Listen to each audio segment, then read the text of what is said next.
What is up, everybody? Welcome back to another episode of J&B Unsurvived. That's Brandon. I'm Jacob. This is episode 57, and we're going to dive right into it. It's March. It is March. March Madness is here. It is happening currently. If you haven't, make sure, hope you filled out your bracket.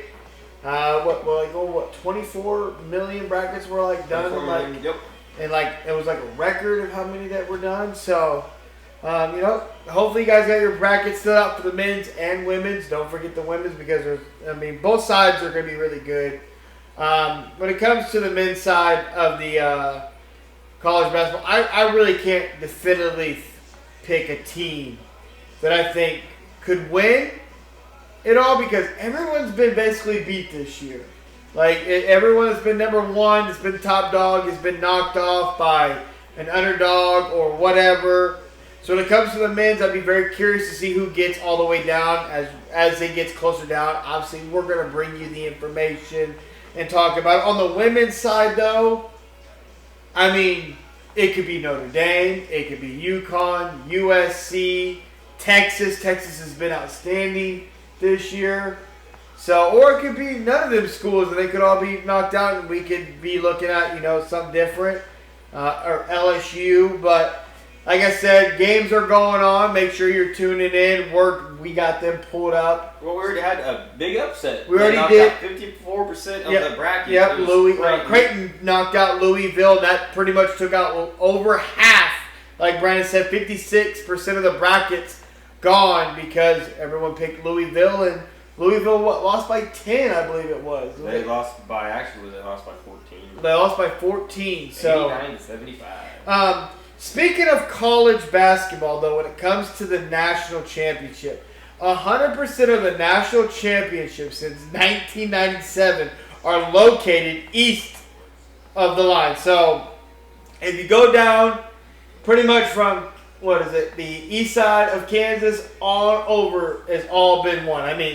Pretty much. You go from KU straight down, right there, over. Has all been won on that side. Yeah, from 1998 to 2004, it's been Kentucky, UConn, Michigan State, Duke, Maryland, Syracuse, UConn, North Carolina, Florida, Kansas, North Carolina, Duke, UConn, Kentucky, Louisville, UConn, Duke, Villanova, North Carolina, Villanova, Virginia. COVID. The COVID year, Baylor, which would have been probably would have been KU, but then Baylor, Kansas, UConn. So it's kind of crazy. That's a hell of a script. That's all I gotta say. Well, I don't know who wrote that one, but man, that's a hell of a script. But like I said, March Madness is here. We're gonna bring you those games as we get closer and closer, especially when we get down to the sweet, the 16, Final 8, Final 4, and stuff like that. But I want to dive right into the NBA. So we had two players that are currently in the NBA right now that hit historical milestones. And we're going to start with, I don't think it's no debate, the greatest shooter in NBA history. Stephen Curry hit 4,000 made threes. He hit that, I think, last week. Obviously, we weren't able to bring it to. But I guess the real question becomes, Brandon, can he hit 5K before his career is over? I think if he plays long enough. Is 5K a realistic number that he can hit? Just because of his range? Granted, it's going to be, will he play long enough? Will he, I think the better question is whenever he officially retires, whenever he calls it quits, will that ever be surpassed? I think yes. Everybody's shooting threes. Everybody's shooting threes. And people are always beating the marks that he set. It's crazy to think that at a point in time, Reggie Miller and Ray Allen were damn near top 5, and those boys are slowly creeping out. Miller's now 6. Yeah, Reggie Miller's 6, and he was 2 at one point. So, yeah. I do think that at some point Curry's record will be broken just because of the volume of threes that are being shot. Now, in this day and age, it's a 3-ball lead. 3-ball. What's more likely to happen? Somebody to beat the most threes made or total points? I would say the threes made. The total points, man. When it comes to total points, which we're going to get into, that's averaging a certain number, going deep, mad playoff runs, and all that. I mean, speaking of that, LeBron James, he hit his milestone a couple weeks ago of 50,000 points in totality. That's regular season, postseason. 50K. That's insane. And that's coming from a dude that you would consider pass first. But it's always, just, 25, 26 points per game scorer. Yeah. When you really think about where we have gotten to witness, the greatest shooter of all time, and arguably, in my mind, and I would believe your mind too, the greatest player of all time, play at the same time. In LeBron James and Stephen Curry. So it's like... Well, it's also crazy that LeBron has amassed 1,550 games played to go along with, over his 50,000 career points. Well, also another interesting thing about LeBron that I think is incredible too is LeBron James has been Player of the Month 41 times in his career. Kobe has the second most at 17. Michael Jordan at 16. And Kevin Durant at 15. Think about that. He's doubled every. No one's ever hit 20. He's at 41. That's crazy. Well, you know what's really kind of crazy? So, like we said, Steph has over 4,000 now total. Yes. 3-pointers made. LeBron is 7 with 2,542, and nobody at all would ever have thought, LeBron James, he's a 3-point shooter. He's really added that. Of his career, he has 2,542 made, but he's taken 7,270, while Curry's taken over 9,468 threes. So he's really not. It's not even obviously half. He can't make half. No. But James Harden, who is now second with over 3,100, has attempted 8,657. It's crazy. So I'm going to give you the top out of the guys that are all active right now that are in the top 10. At 9 is Paul George at 2,300. Not getting that. No. LeBron's at 2,500. No. Clay's at 2,600, which is crazy to think he's just only at 2,600. Yeah, I would have thought Clay would have been a little bit higher to keep it above. Well, he takes the volume, 6,484. Yeah. But there's Dame at 2,800, and then James Harden, like I said, is third with. I think if someone could possibly get Curry's record, maybe Trae Young. That's the one. Because Trae Young, he just puts them. He puts them up at a high number 2. There's so many guys that just put them up, man. But yeah, it's going to come to consistency. Is that his brother, Steph Curry's brother, Seth Curry, actually has a better 3-point percentage. Yeah, I think 43%. Yeah, let's say his. Now, you can't help it. The volume you take. The volume, down a little bit. But. It's a real debate to have that some people might have a different opinion on. But like I said, let us know what you guys think. So which one do you think is more likely to happen? Which one is it? Is it the steals or the assists? I don't think anybody will ever touch John Stockton's assist record, man. Well, John Stockton owns both the steals and assists, which is crazy. Second is Chris Paul. So the assists for John Stockton is 15,806. Chris Paul has amassed 12,400. Chris Paul would have to play another 5 to 7 years to even get it. While LeBron James is at 11,500. So that's the assist. Chris Paul would need another over 3,000. Yeah. Just to tie him in. Like I said, 5 to 6 seasons possibly. And then she's not playing that. No, he's not. The same amount of assists.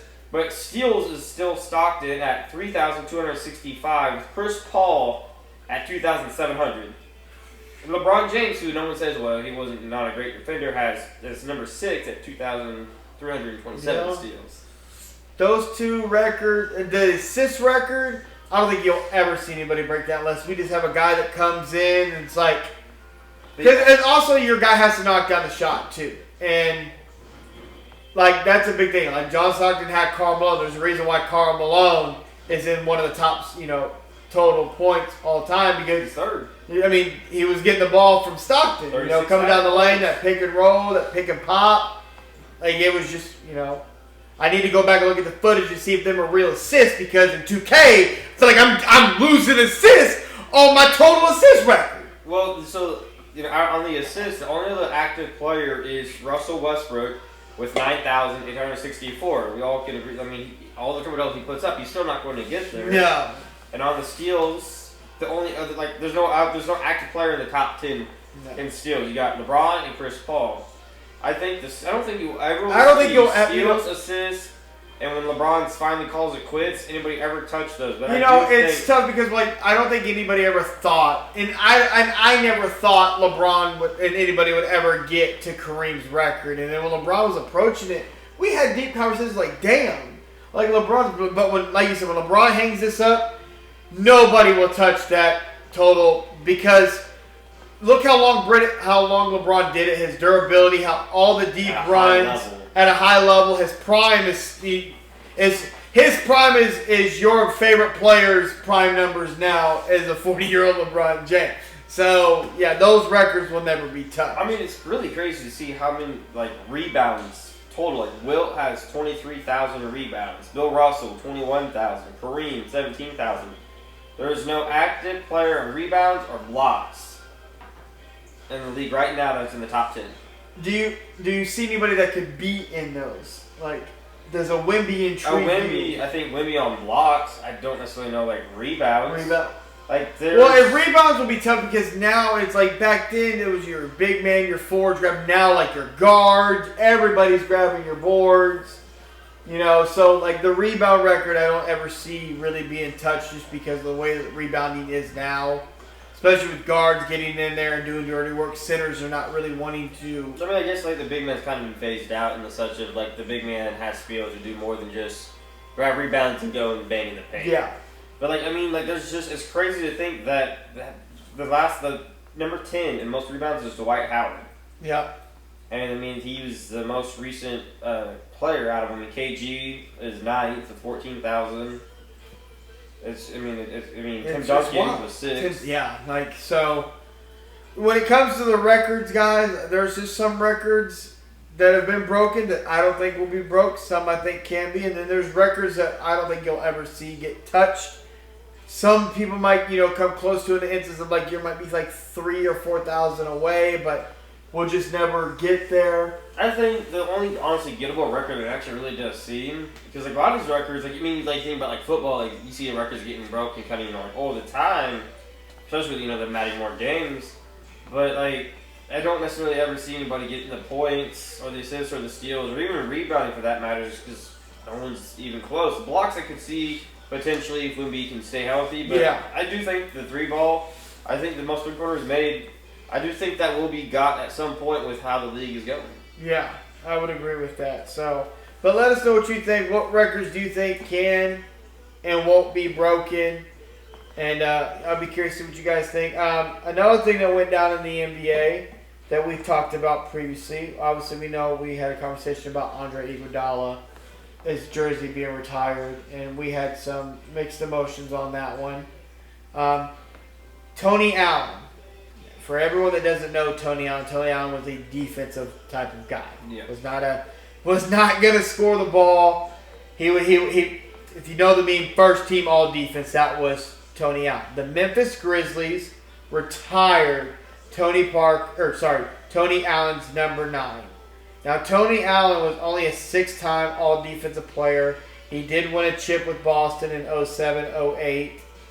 Did Tony Allen really deserve to have his number retired? I think he only played 7 years for the Grizzlies, I believe, if I'm not mistaken. Yeah, 7 years. In 2011 through 2017, in average, looks like about 8 to 9 points. Yeah, his career, he only played 820 games. He averaged 8.1 points per game, 1.3 assists, just about 3.5 rebounds.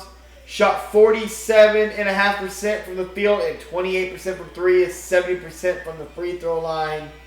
No. Like I said, I don't know if that really, like you said with the year, that we're just kind of in the era now where it's guys just kind of sometimes get their number. This dude didn't even average double digits points for his career. Let alone for the I guess I just really need to understand the critical thinking of his number being retired. For the Grizzlies, he was that dude defensively. Yes. Averaging about 2 steals. He was a big part of the grit and grind. Getting about 4 rebounds a game. Was kind of your typical, I'm going to be kind of like that. He was going to guard your best player. He was going to be on on the Durants, the Hardens, the Westbrooks, you know. But again, he only played like 22, 24 minutes a game for them. Yeah. And like in his peak in 2016 with them, they played 71 games.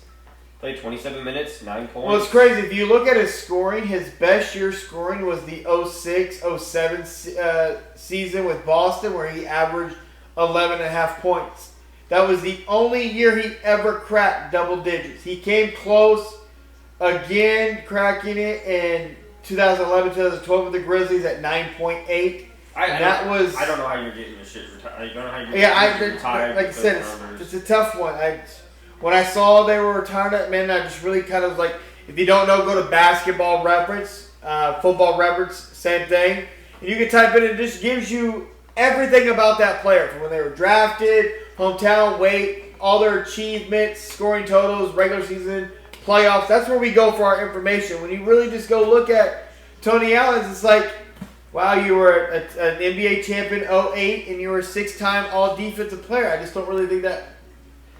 Oh, his nickname was the Grind Father. Yeah. He made about $40 million in the NBA, played 13 years for 4 teams, and I just don't see anything on here that for the Memphis Grizzlies that deserves a jersey retirement. You didn't make no NBA Finals. You didn't win no awards. Yeah.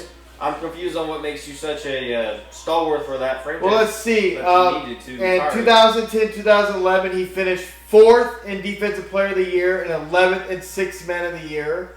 In 11 and 12, he was 6th in Defensive Player of the Year. In 12-13, he was 5th. In 14 and 15, he was 7th in Defensive Player of the Year. Damn. And in 15 and 16, he was 8th. So he was never even top 5 or top 3 in the voting. So I'm confused on what do you think about whose jersey's been retired for the Grizzlies? Like, who's played for the Grizzlies where you're like, you know what, like, we're probably just like bored. Like, we need to have somebody. Yeah, but see, the only dude when it comes to Memphis Grizzlies, the dude that I really think of is Zach Randolph, like that. But that's really about the only dude I really think of when it comes to the Grizzlies. I mean, now you look at guys that are currently playing, like I think of your Jaren Jackson Jr.'s, but when I really think of Grizzlies, the only dude that comes to mind is Zach Randolph, in my personal opinion. Which, I mean, right for something, he was kind of like... He was the grit and grind. He was that dude for them. Helped them defeat the number 1 seed when they were an 8 seed a couple years back in the playoffs. Well, because that dude was, their star. I mean, he was their franchise guy. Yep. But he ended up starting with the Trailblazers, though. Yeah, he did start with the Trailblazers back in the 90s, and...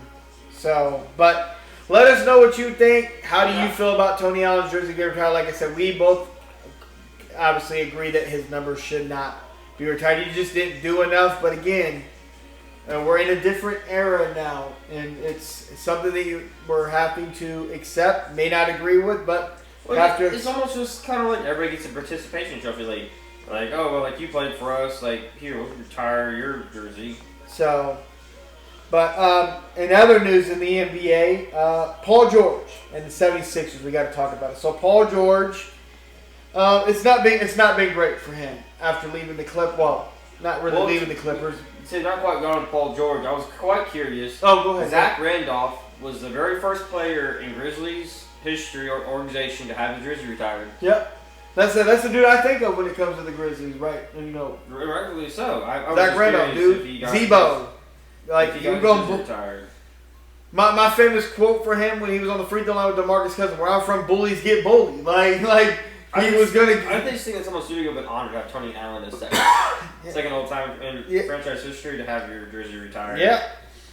I mean, another dude when I think of the Grizzlies, from that time, Mike Conley before he was traded away. He never made an All-Star team, but Marc Gasol, defensive guy as well. So he was one of them. I mean, I know. The fact that Marc Gasol's number hasn't been retired by the Grizzlies is kind of disrespectful. Considering him and Rudolph was a great pairing. Yeah, fed off each other. I know Conley hasn't retired yet, but I would have saved having Conley as my first guard jersey retired. But Paul George. Yeah, but on to Paul George. So, Paul George obviously left the Clippers in the offseason to join the 76ers on a massive deal. Do you have his deal pulled up? What is his exact numbers? Do you have that? His contract? His contract, because I know it is a pretty hefty price. George signed a 4-year, $212 million deal. Yeah. That was a max deal with the Sixers back in July. Yep. When they averaged 16, 5, and 4 in 41 games with the Clippers. Yep. So, Paul George had a podcast, and he did say he was going to shut it down, focus on trying to make a championship push. Well, I hate to break it to you, 76er fans, Paul George is done for the year as well. He had an injection in his shoulder and leg, and he's done for the year. Joel Embiid is done for the year. Yep. Tyrese Maxey's really all they got left, and he's missed a lot of games because it's a big load to handle. And I don't know where the quote-unquote process goes from here. I mean, the 76ers, man, what do they do? You have so much money tied up in Paul George, Joel Embiid. Now, Maxey just get paid now. Maxey's contract, I exclude. I don't know why people are trying to include his contract. He's a young player. He's, blossomed into something that nobody thought he would become, a killer on the court. But when it comes to Paul George and Joel Embiid, man, where do the 76ers go, dog? I don't know. What do you do? The process is... The Joel thing, they knew he was injury prone. They've known it. Paul George hasn't necessarily been necessary. We knew it coming out of Kansas. We watched him at They knew when they drafted him 1 overall, and he did not play. First 2 years, I think it was, because he had surgery. I think it was just his first year. First year? But he's always been injury prone. So that wasn't a question. And they came to a road they had to pick between Ben Simmons and him, and it seemed like it was the correct choice to go with Joel. But they knew he was injury prone. Paul George hasn't necessarily been injury prone, just kind of been... He started off his stint with the 76ers getting banged up in the preseason. The hyperextended knee. So, I kind of give this season, unfortunately, seeing that the 76ers are a little bit cursed when it comes to their stars being a little banged up. I mean, Tyrese Maxey's a smaller guard, and, banging against those taller dudes trying to beat the full offense is not going to bode well. I get the Paul George thing. I know there's talks that he could potentially be moved in the offseason. I would try to run it back. There's nothing you can get. Well, so Paul George I know you say try to run it back, but what are your thoughts on the 76ers bringing up a clause to medically retire possibly Joel Embiid to get his money off the cap? Well, that's just if he can't play. Obviously, come back and play. That's to me is the biggest question. I think if you run it back, obviously you're not moving Maxey. I don't think you can get enough moving Paul George. I think you're gonna have to give up potentially some kind of assets with Paul George to try to get something back in return. To me, the biggest question moving into the offseason for them is the health of Joel. Because, he played for Team USA, but he didn't look right with Team USA. Yeah. That knee never really healed up. What would you, obviously, because we're a Joel Embiid fan, because we've watched his career. Well, he's a great talent. But what is it that Joel Embiid needs to change to try to stay healthy on the court? I don't think there's anything he can really do because he doesn't really bang. He's not a bruiser. Is it I wouldn't say a weight issue, but is it when we watch him play, dog, why do you always fall? Bro, why are you always falling down? Well, I think he does that to try to save himself from always landing. You don't think it's... And landing awkwardly. Okay. And so I think, if you think about it, versus trying to, catch yourself, if you just kind of, let yourself kind of slide out. I just always can't stand every time I see Joel Embiid. I'm like, dog, stop falling. Get up, bro. What are you doing? Sometimes I think he's trying to oversell a call. Or I agree with you trying to sell it, but I also think he's trying too hard to sell something. I'm like, dude, you're 260. You don't need to sell them, dog. I feel maybe actually if he would bulk some and stop trying to do the Shaq method. I think bulk up a little bit and stop trying. And you look at Joker. Joker. You're gonna look at Joel and be like, look, you got your MVP. You're never winning out in the game. You'll probably never play a full. I think if he wants to continue, I think he needs to bulk up and change his style and be more of an actual bruiser. Put some weight on your body to try to help and protect the Patrick yourself. Mahomes method. I need to be able to absorb these. It needs to be more like muscle more than it needs to be cushion. Okay. And Joel Embiid, be listening, dog. Listen. But he's always had injuries, issues. But him trying to not necessarily take away his ability to be able to handles and get to the rim, but quit. Be more of your typical big and rely more on Maxey. I think putting on some weight actually could be beneficial to him in the long run. Okay. We'll have to wait and see. The 76ers, hopefully, I do think running it back, trying to build or get pieces around those guys that complement them very well. They do need, I think, a deeper bench. The bench needs to be a little bit deeper. Granted, we obviously didn't get to really see it this year because those guys never really played, but. Well, I mean, Paul George is still relatively young. He's 34, going on 35. It's just it's just a really bad year. Injury. It's just really bad for him to have. It started out bad, like preseason game, hyperextended knee, tried to come back, just can't. It didn't work out. For him, and Joel never got right. Joel Embiid didn't come in right, so. I mean, he just never got right from last season. It seems like. I'm not going to dwell on this one too much.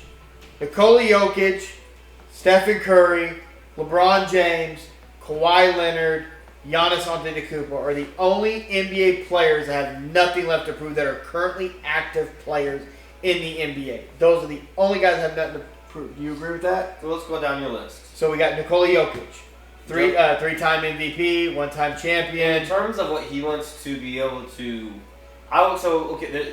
for him, it's yes and no. He has nothing to prove in the sense of with the organization and what he wants to accomplish. No, he has nothing left to prove. But in the sense of that he has so much more he can give the game and etch his name up there with even further up the list. 3, top 2, maybe even the best overall center to ever play. Not most dominant because that's a different word. That's different. Know what words mean, like MVP, most valuable. Most dominant is Shaq, hands down. No one stopping that dude. But the most overall polished big, if he really wants it, then yes, there's more. Is that like another chip, or is it just him? Not another fucking MVP that he's in the conversation for like the 5th straight year? Yeah. But I think it's him more accurate. Getting another chip for Denver. Okay. Like I said, like for that organization, I think another it's not like a longevity thing, but like playing until like you being dominant until like you're. He's late 20s. We're like around 32, 33, 34, retired then, and being the same kind of guy he is. He's changing the league for big men. Yeah. So he brings it up. He can do it all. To me, I think he still has something to prove.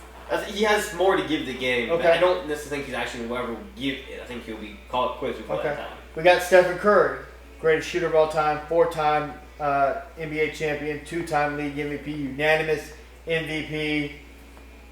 I don't necessarily think he has much left to prove. He's 37 years old. He kind of proved it to us when he beat the Celtics. That was his. He got that Finals MVP. Okay. He has an MVP. He's led an actual. He's been the leader of men. And then with Team USA, that also kind of helped seem he went crazy. Kind of that dude in the clutch moments to hit those clutch shots, which he's done his whole career. Kawhi Leonard, Defensive Player of the Year. Won championships, finals MVPs with 2 different franchises, San Antonio Spurs, the Toronto Raptors, brought Toronto their first chip, went to LA, obviously he's had the injuries and whatnot like that, but Kawhi Leonard, does he have anything to prove? No. You don't think he has? He has nothing left to prove. You just said it all. He doesn't care. He's not changing the game. He's not Joker who's changing the game for. Granted, when he is healthy, he's a great defender. That's a great defender. He's not what he once was defensively, but he's a great, solid player. But he's not changing the game by no means. And he could be the second player ever to win 3 championships with 3 different teams, a la like LeBron, but. I don't think, I guess, if he wanted to, was win a ring with the Clippers, but that's not happening. Yeah. Okay. Giannis Antetokounmpo, Finals MVP, champion. Again, it's kind of tough because, he brought a chip to Milwaukee. He's kind of like Joker, but he's a little bit older. I don't necessarily feel like, I don't think, outside of only personal accolades of trying to etch his name into, the record books, I don't think he has anything left to prove either. And then, last but not least, LeBron James, we can't sit here and list all the accolades. I think he had nothing. Obviously has nothing left to prove, but if he could get one more ring, I think he would feel really good about his career. Yeah, that's fair. So those are the guys. Does Kevin Durant belong in this list, or does Kevin Durant still have something to prove? That's a name that always seems to get left off these lists, and some people he has 2 Finals MVPs, and. After he left Golden State, he tried, and the next thing was a bust, and then got traded to the Suns, and that thing turned into shambles. No, I don't think KD really has much to prove. I mean, he's given the game his all at the highest stage and got two rings, 2 Finals MVPs. Yeah. Okay. Is there a guy that you think? Is there another guy out there you think, or is just those guys? Well, to me, like what you got left to prove, I think more like the more up and coming guys. Like Jason Tatum has so much more to prove with after this. He won a ring, but really he was Robin. To Jaylen Brown's Batman. I mean, you can't argue that. Like, he did not get the Finals MVP or Eastern Conference Finals MVP. So to me, Jason Tatum has a lot more to prove. And he's also been on record. He tried to do the Joel Embiid method to cry for an MVP. And your numbers just don't stack. He's like that's different. Like at him, Ja, really Zion. And like a lot of these up and comers, Booker, who's one of the younger guys. I like that. To me, like I don't much care. Like you said, like Giannis. I'm like, well, he's older. Like no, I mean he got a ring. Like he got Finals MVP. He has an MVP. That's fair. A lot of these older dudes like have been to the Mountain Peak. The Mountain Peak is to get to the NBA Finals and to win it. Yes. So to me, it's like, kind of like these up and coming guys. I would like to see more from them. I like to see SGA. More from SGA. I mean, he's potentially about to get his first ever MVP. So I like to see more of the young guys start accomplishing things as these older guys, obviously age out. Speaking of SGA, we do have an OKC. We have an OKC game that's coming up that me and Brandon are going to be in attendance for. It's either going to be the April 6th game or the April 8th game. We don't know which one we're going to go to yet. We've been kind of teeter-tottering around. But make sure you tune in on one of those dates. We'll let you guys know. We'll post it up on our Facebook page, and we'll obviously let you guys know here. We'll be live at that game as well when we're there, so that'll be really cool. This will be our second time going back. Going to be more excited this time. Not going to fumble. Getting an autograph this time around will not happen to me. Whose autograph? Could have got SGA. Could have got some guys' autographs, and your boy fumbled hard. But be on the lookout for that. Where was I? I was getting the beverage, okay? He was getting a drink. Okay. I messed up. But yeah, be on the lookout for that. That's coming up. We're excited for that. In other news, the Boston Celtics have been sold. Yeah. They sold the franchise to someone to a technology group. Yeah. They bought it. They sold it for $6.1 billion, Brandon. $6.1 billion. The people that previously owned it bought it for, I think it was like $360 million, and sold it for $6.1 billion. Like, I mean, made a hell of a profit. Wow. I don't know what the fuck. Like, I just feel like I'm not selling like my franchise. I'm not selling a sports team. Like, you're not. I might sell a percentage. Is that? But when you look at this. A franchise being sold middle of the season like this, a team that's coming off a championship, is this good or bad for Boston? I think it's different. It's not like like a Jerry Jones or a Mark Cuban or like the Hunt. It's not an actual like family people. It's a equity group, a private equity firm that bought it. So it's a bunch of different. For them, it's more like an investment. Than it is like I want to be like hands on. I want to be up in the building. You think somebody else is handling all that? We're just I mean, they're obviously like the person that bought him. I mean, he's in charge. But like it's not gonna be like the Dallas Mavericks. Yeah, I was saying like we saw Dallas Mavericks get a new owner, and boy, let me tell you, Dallas in shambles right now. It's not gonna be like it's not gonna be like that. It's the owner is gonna be to me. It's gonna be smooth, and you're not really gonna notice much of anything. They have a clearly big checkbook. I mean, $6.1 billion. So they're shouldn't have any problems paying that $6.1 million. Clear the checking account, dog. You're not gonna see me. I don't even know me because I'm not there. Like I said, I don't see them being any problems on wanting to blow up the Celtics because of the like money. Okay, that's fair. That's what I was gonna get. It's like something that they should be scared about. They pretty much paid all their guys, so everybody's paid. So you have the luxury tax you have to pay over the payroll. So that's the biggest thing is are they willing to pay that? They're obviously a big market, and if it's not broken, don't fix it. So time will tell. But the NBA playoffs are approaching. They start the play-in tournaments April 15th through April 18th, and then the playoffs begin on April 19th. Currently, the Thunder, starting with the West, the Thunder are number 1, Rockets are 2, Lakers 3, Nuggets 4, Grizzlies 5, Warriors 6, Clippers 7, T-Wolves 8, Kings 9, Suns 10. So the play-in tournament would be Kings Suns, Clippers T-Wolves. How do you like those matchups for the Western Conference? Really, the one that intrigues me the most is probably the Clippers and T-Wolves. That would be very tough to see. You know, especially where the T-Wolves were last year. Shout out to the Thunder, though, man. We talked about this last week. They're the first seed again. But I think more impressive is, like, the Rockets at being number 2 seed, like, how far they have come. But the Lakers at number 3. The biggest move probably in trade history. Yeah, with Luka Doncic being traded there. So, I mean, that's crazy. And then you go over to the Eastern Conference.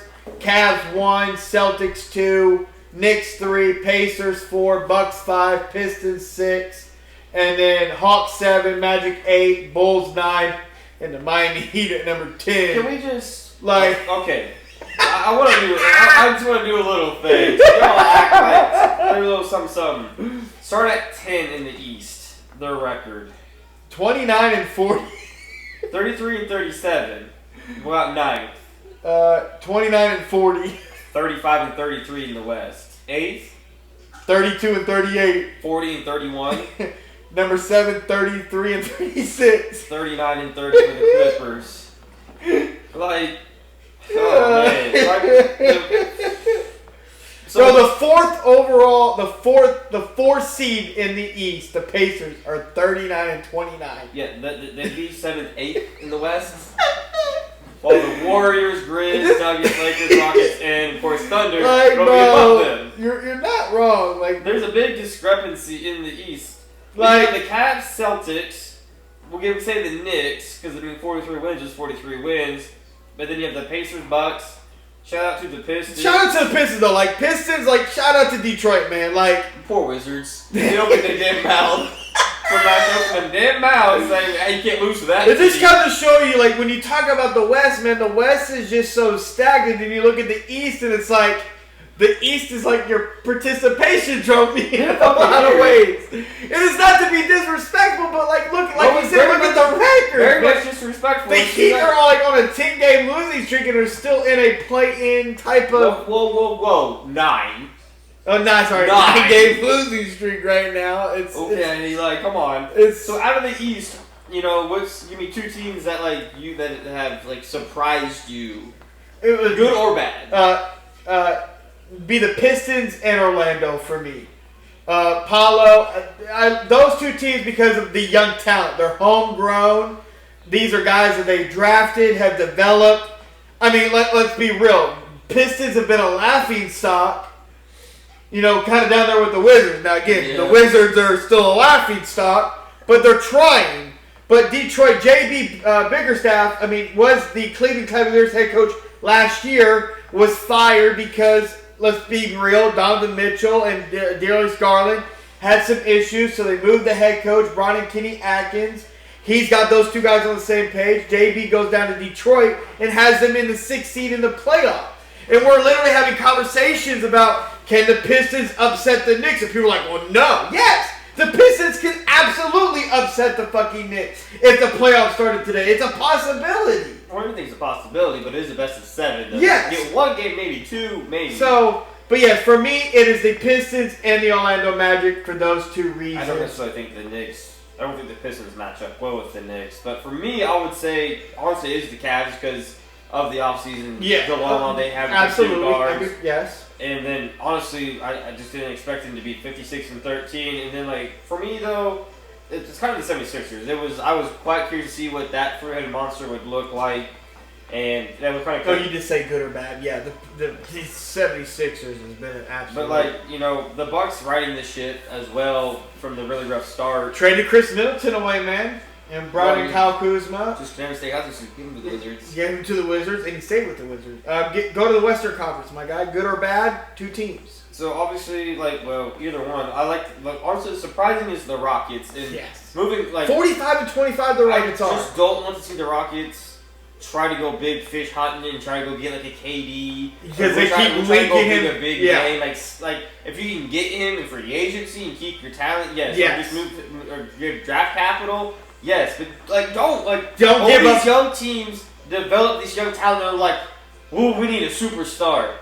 Or you don't. Look at the Celtics. They don't have a superstar per se. No. I mean, they have a Jason Tatum and a Jaylen Brown. But they built guys around them, like Drew. They got Drew Holidays. Like you would say, they went and got guys to put around them. You would say last year's finals was the most I don't know the word I'm kind of looking for, the most rotational pro helping players, or you had the best rotation of guys to go around non-actual stars. Jason Tatum tried to be that dude in the finals and a couple games and fell relationships short. Yeah. And then the Lakers thing was a complete utterly shocking. The fact that they are 43-25, because considering everybody saying the Lakers were just going to be a fringe play-in team. But I think for me, it's the Timberwolves is another shocker. It was not necessarily. 40 wins is nothing to shrink about, but I'm just kind of disappointed. Considering 40 wins damn near puts you in third place in the East. It's more the fact they moved Cat Rudy Gobert and paid Rudy Gobert. Yeah. For me, that's kind of all. I'm well, you did that, then you better be better. That hurt Ant. That to me that hurt the development. He didn't get better defensively. No. I don't care about his defense, but to me, those are mine. Those are participation trophies. For me, I would agree with you, is the Rockets, because, again, homegrown. And I'm going to go another, is disappointment, right, is the Phoenix Suns. You have Devin Booker, Kevin Durant, and however you feel about Bradley Beal. That's why I'm not disappointed. Again, and for people that don't know, Bradley Beal was considered, quote-unquote, a superstar on the Washington Wizards. He got all the shots. Everything was to him. And when he got traded, Brandon's first words were, well, let's see how he plays when he's not, quote-unquote, the superstar, because that is Kevin Durant and Devin Booker. He's a third option, and it has not boded well at all. He has a no-trade clause, which he doesn't deserve a no-trade clause. He's nowhere near... With the Wizards, he deserved it. Well, yes. When you get 30 shots and you score 40, everyone sees you got 40 points on 28, 30 shots. Now he's getting, he has games where he pops off, but it's not good. It's been disappointing. It's very disappointing. I was always curious to see if he could actually fit into an actual system. He can't. Bradley Beal has showed you that he does not fit it. He cannot be a complementary piece to other superstars. He's a guy you just kind of have on your team that goes and scores 40, maybe can win you the game, but that's Bradley Beal. He's Jordan Poole. Well, he's something. Well, it sounds a whole lot. And on the side note, the Kings are a huge disappointment too. This was a team that was second in the West 2 seasons ago. 3 seasons ago. A lot of turmoil. Going on. And so honestly, then Mike Brown being fired, trade De'Aaron Fox, it's been the fact that they're 35-33. Honestly, salvage kind of. Granted, they got Zach LaVine on there now. They salvage their season a little bit. They're in the play in, but granted, you're knocking their 35 wins, and that's almost the 6th seed in the fucking East. Yeah, you're not wrong. Actually, it's the 7th seed. Yeah, so it's crazy, but yeah, the playoffs are coming very quickly. It's going to be heating up. I'll be curious to see, but shifting sports on us here, going to the NFL. Ooh. The Cooper Kupp saga. Yeah. That was the Rams wanting to move him. Granted, we've said Cooper Kupp did not want to be moved, but the Rams were willing to move on. They brought in Devontae Adams to pair with Puka Nacua, who Brandon would say is a better fit for Puka because Cooper Kupp and Puka are the same. And so it was time to move on. Cooper Kupp did sign with the Seattle Seahawks. He was released. He was not traded. They could not find a trade partner, which when you come out and say you're going to release somebody, I'm not trading anything for you because I will just take my chances to compete for you when you become a free agent. Well, usually when a team comes out and says, I'm either going to trade you or cut you, it turns into like a 6th or 7th round pick. But I think the biggest thing is he's like a 31, 32-year-old wide receiver with all the injury history out the ass. Yes. And nobody wanted that cap hit that he would have been bringing with, even though they said they'd eat some of that, nobody still wanted it. I think they said they'd eat that numerator, what, 20 million of that? 40 million? Which I think that's probably what they ended up eating anyways. But he went to the Seahawks on a 3-year, $45 million deal. So he stays in division, gets to play the Rams twice a year. Yeah. So, but the biggest thing is he's homegrown. Yeah, he played at Washington in college, so he gets to go back. He gets to go home. What do you think of the overall signing? Like, what would? I think it's a great signing. There was Sam Darnold. I think you get the safety. I think if he could, they don't need Cooper Kupp, Triple Crown winner.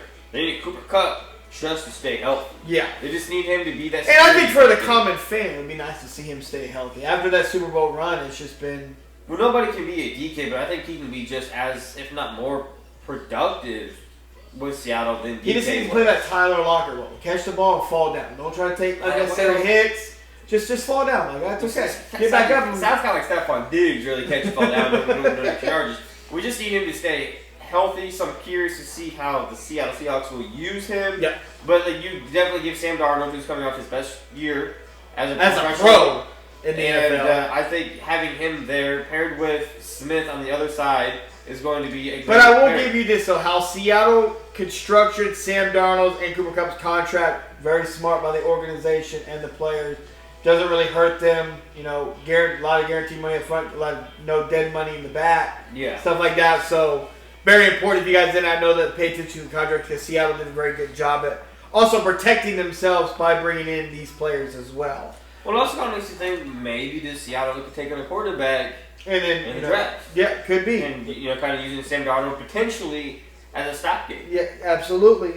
Another guy that got paid that shocked us over the weekend, Stanley Jr., corner from Houston Texans. Yeah. Got a 3-year, $90 million deal with $89 million guaranteed, a $30 million per year base value per year. Reset the motherfucking market. When I say reset the motherfucking market, heavily. By $5 million. Brandon's already been on the record out here saying overpaid. Like who are you? Like, didn't know you were on that type of level, type of guy. So since that, I told Brandon this season I'm gonna be looking at the box score of who he covered and how you look because we're gonna be breaking down this contract because it's not like you ain't no Jalen Ramsey, Patrick Surtain type of dog. You know what I'm saying? Well, that's my thing is like this signing, kind of like the Max Crosby signing to me, kind of felt like the Christian Kirk signing that when Jacksonville signed him. He wasn't like the dude. He was a top 5 wide receiver. He was, a really good slot receiver-ish from the Cardinals when he hit free agency, but it was a big overpay that reset the market. I'm not saying that's him because I'm oblivious. I didn't know he was worth resetting the market by $5 million. But my biggest question is, what does that do for Sauce? What does that do for Trick McDuffie, who's all coming due to be paid? Well, it's more of like, what does that mean for Trick McDuffie, who is a guy that's been... in Sauce, Sauce has been deemed the guy. Well, Sauce has been deemed the guy, yes. But when I say for... You just talk about McDuffie because he's on our team, but Sauce is probably still... Everyone consider him definitely a top 5 corner. So where does that put him? 25's top, or 25's second now. 30's top. So where is he going to fall, or is he going to... Well, I think Sauce will reset the market. I think Sauce will reset the market by at least $3 million. At least $3 million. Trent McDuffie. Where does he fall then? Because, he's been, I think everybody would agree, has been stubbed on Pro Bowls and accolades. To me, I think it'll be anywhere between $27.5 to like $31.5 million. I think is where... Yes or no, the Chiefs give it to him? No. On the high end or the low end? On the high end. I think we're at more like the $27.5. Like maybe $28 million.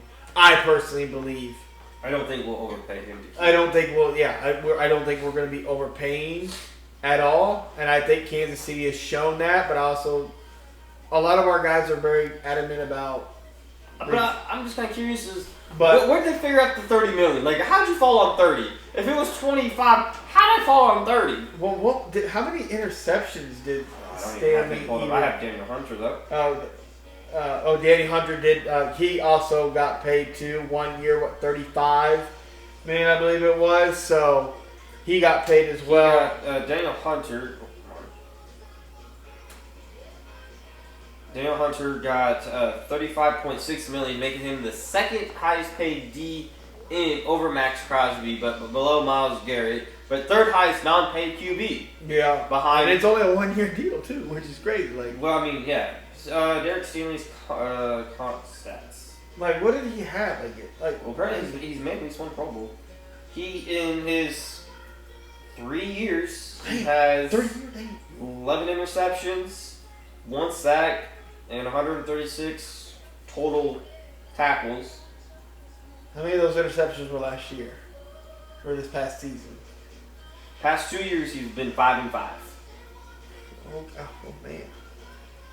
So, I mean, 3 years in the league and reset the market by $5 million. And he got his first Pro Bowl nod. Wow. And the Pro Bowl is just a glorified participation. No, pretty much. So this last season, he had 54 total tackles, 5 interceptions. Last year, 39 total tackles. So he did up his... And 5 interceptions. So interceptions the same, upped his tackles. I mean, still don't think it's worth resetting the market by $5 million though. $5 million? I mean, like, I get it, but... That's wild. Wow. If he got that contract, I can't believe... also you're missing it. He got $89 million of that guarantee of the $90 million. So think about this too, Brandon, and everybody that's eventually going to watch this. He got that.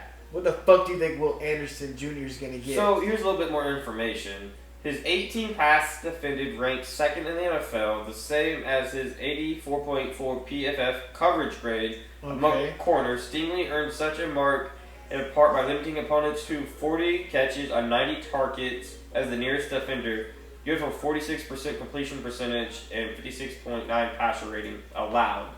Like, great corner. I don't know if I'm resetting the market by $5 million. Yeah, though. Like I said, we're not knocking the talent, but well, now that we know a little bit more about him, like the dude has hands, dude gets his ball on gets his hands on the ball, and shuts guys down. That's crazy. Where did he come up with 30? Why not 27? 28 at the bare minimum. But all that's guaranteed, but $1 million. Yeah, that's wild too. But yeah, those guys got paid. Now let's talk about the two motherfuckers that got paid. T. Higgins and Jamar Chase. Jamar Chase, I did win the bet, unfortunately. Jamar Chase got that $40 million. He got it. T. Higgins got $28.5, making him the highest paid number 2 quote-unquote wide receiver in NFL history. First 2 years fully guaranteed. Bengals went all offense. They brought back Mike Gesicki as well.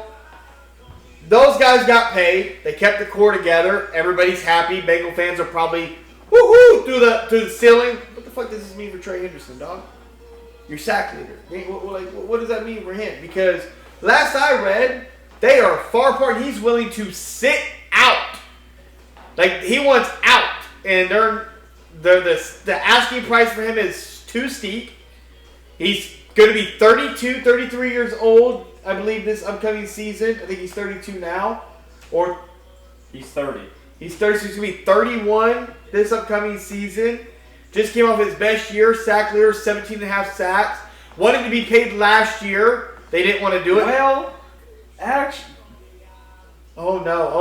2023, 17.5 sacks. Oh no. 2024, 17.5 sacks. So he went back to back 17.5 But this year he was the sack leader. I mean, 2020. So he started with the Saints, 2017 through 2020. But in 2020 with the Saints, he had 13.5 sacks. Then he moves to the Bengals, 14, 2022, 8. 2023, 2024, 17.5. Oh, so man. He's just pay this man this man needs his money. Wow. Yeah. But when it comes to the Cincinnati Bengals, man, I just they're gonna have to put up mid-30s a game. They're going to put up more than that if they don't keep old boy.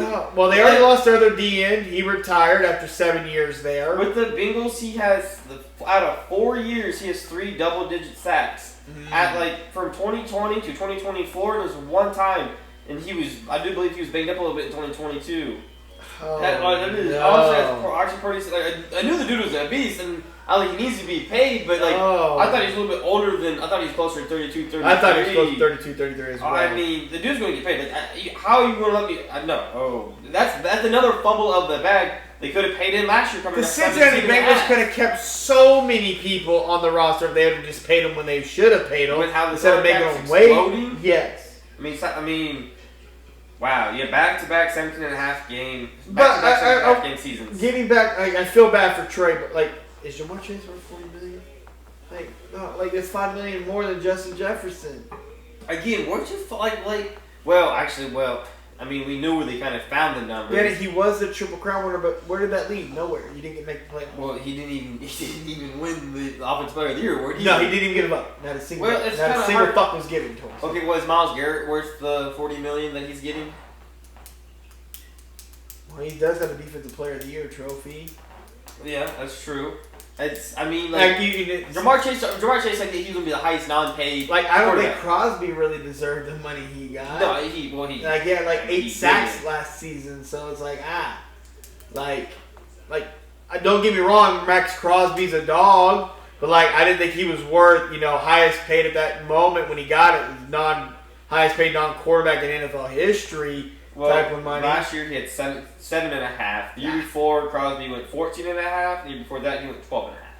Yeah, so your production fell. Well, it doesn't compare to Trey Henderson. So Trey Henderson's going to get anywhere from 36 plus to close to 40 at 30 years old. But would you have paid Myles Garrett? Or not Myles Garrett, but Jamar Chase all that money? No. To keep him? Well, you had to keep one of them.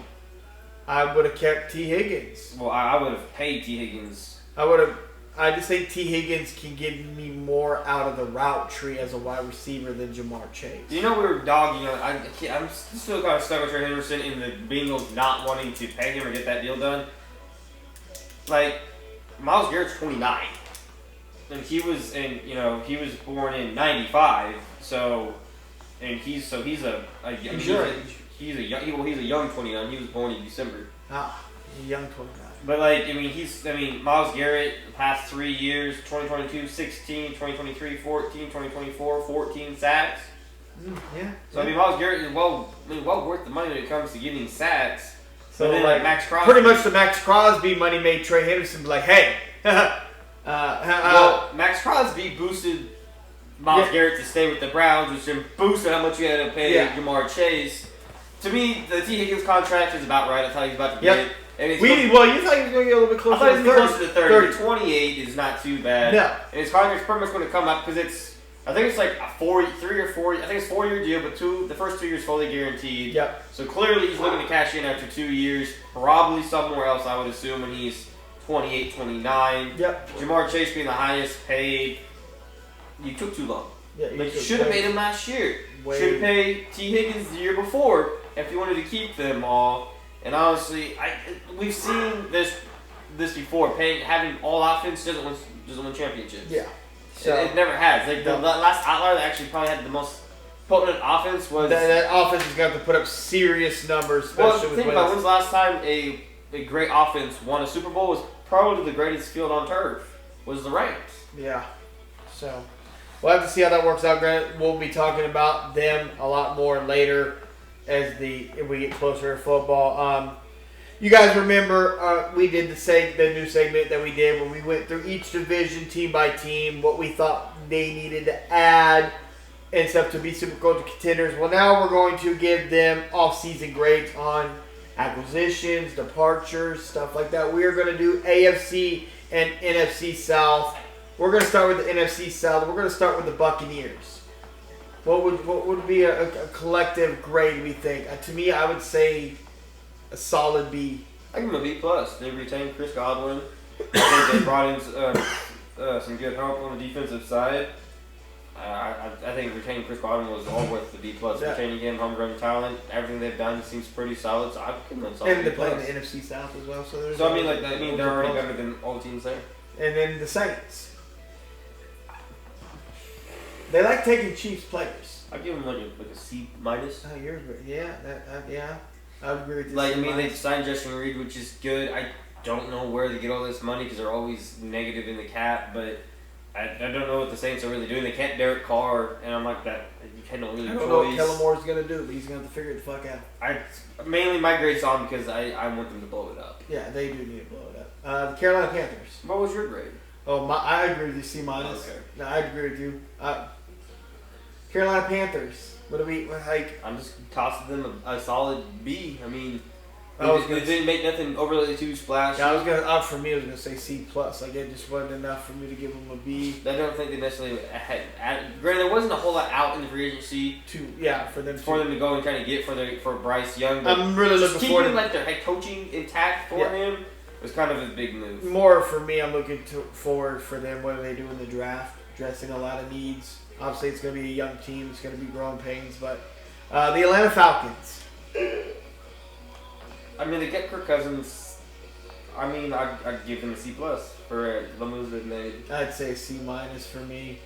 They've made some moves, but again, the Kirk Cousins thing. I think keeping Kirk Cousins to me holds it back from being a little bit better of a grade because of the drama you're going to potentially could create between him for and Michael Penix Jr. Yep, absolutely. Well, not necessarily between them, but with the fans, and then Penix wins the job, but some people don't think he really should have. It should have been Kirk Cousins.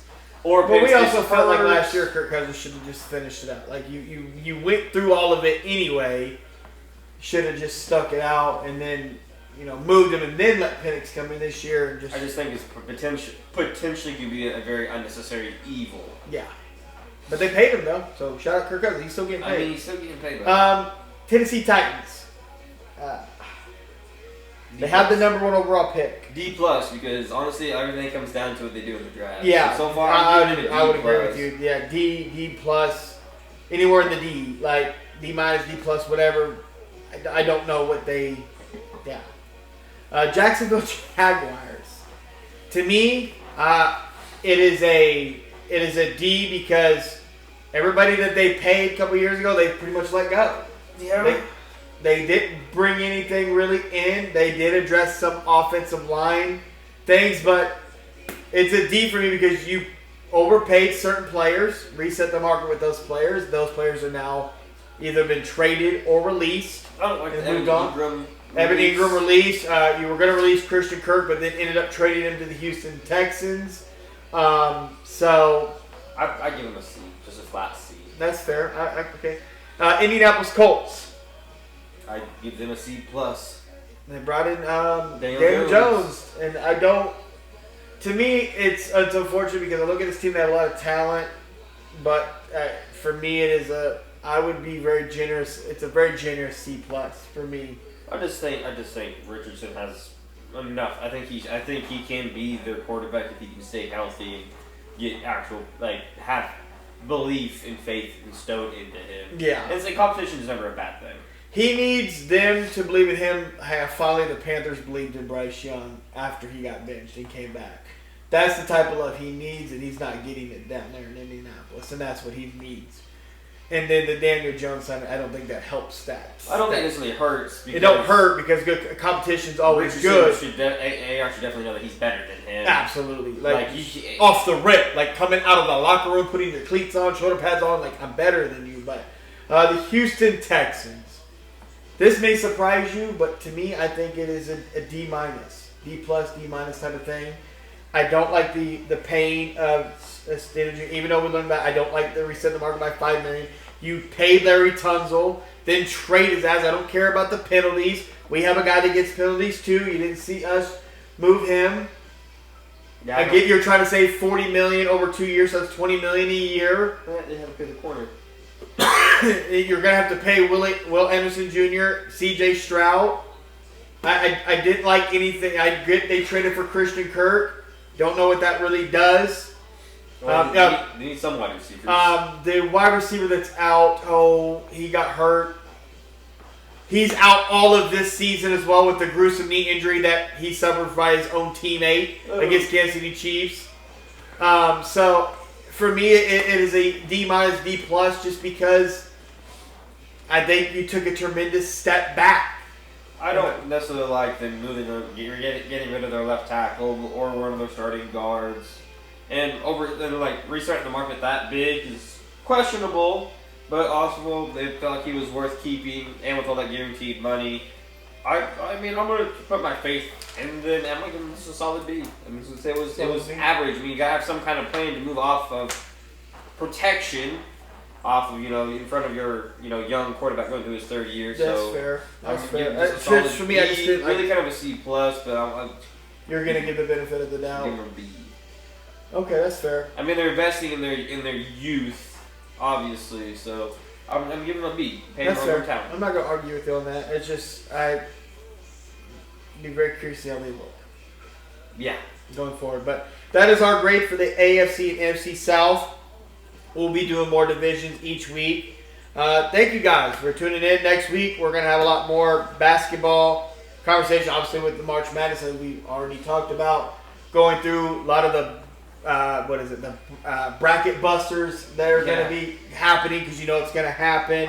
Creighton. NBA playoffs are coming up.